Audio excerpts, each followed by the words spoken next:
Hi, today we are going to discuss on the topic of reconciliation between finance profit and COPA profit.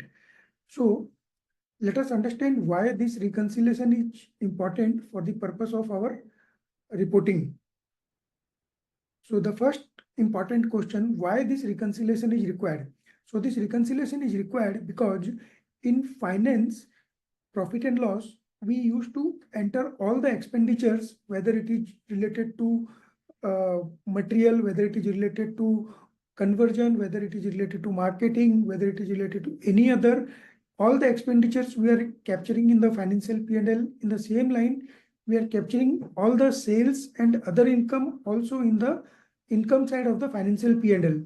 So the financial profit and loss give us a complete profit or loss after considering all the income and expenditures, whatever are there in our organization.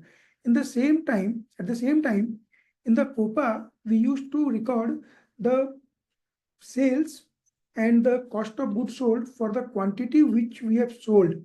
So the amount of the contribution or the gross profit, whatever we get from the COPA versus the profit what we get from the finance, generally do not get reconciled, and we need to do the reconciliation between the COPA profit and finance profit with respect to the quantity sold and quantity manufactured and all the other expenditures. Now, in the same line, there are some marketing expenses are also there, which we want to allocate to the COPA on the basis of quantity sold to reconcile the same with the financial profit and loss. So this is the most important reason why we need to have a reconciliation between the financial profit and the COPA profit.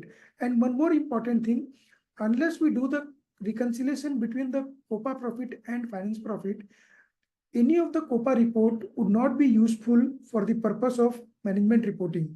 So this is the main reason for the purpose reconciliation of the profit. Now, in this slide, we are going to discuss how to reconcile the financial profit with the COPA profit. So here, if you see, the sales revenue in the finance and in COPA will reconcile, because in account-based COPA, we get all the GLs for the same purpose of booking. Similarly, the cost of goods sold GL accounts are also same balance in finance and in COPA. The only challenge we face is with respect to the auto post accounts. Auto post accounts covered the consumption accounts, cost of goods manufactured accounts, semi-finished cost of goods manufactured, finished goods cost of goods manufactured, and there are other automatic accounts. So how to reconcile those automatic accounts?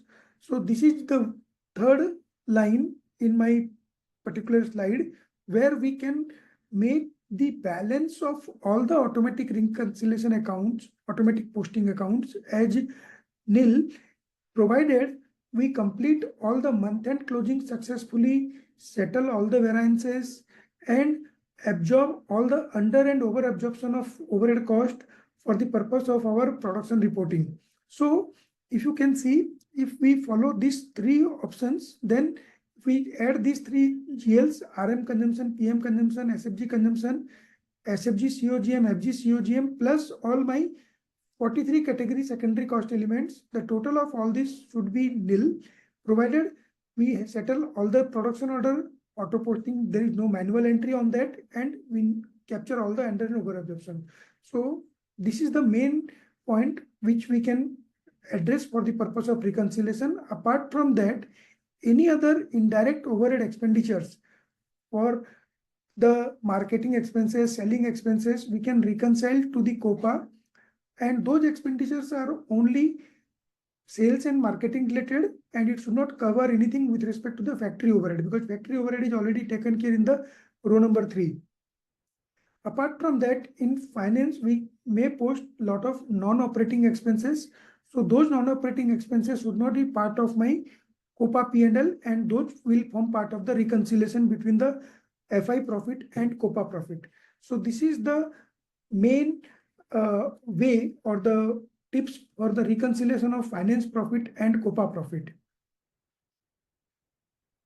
Now this is one of the slide where we have done this reconciliation. So in the first part, the financial TB is there, wherein we can get the total sales, total COGS in different buckets, and the total profit in the financial P&L.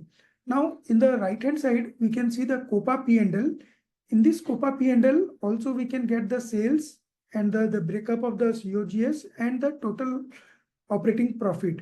So this should be reconciled. Once this is reconciled, then this COPA report can be drilled down to customer level, product level, zone level, or to any of the COPA dimensions or COPA characteristics. If this reconciliation is done, then we can use this COPA report successfully at any of the dimensions and the level which is available in our COPA. So this is the main things for the reconciliation. Thank you.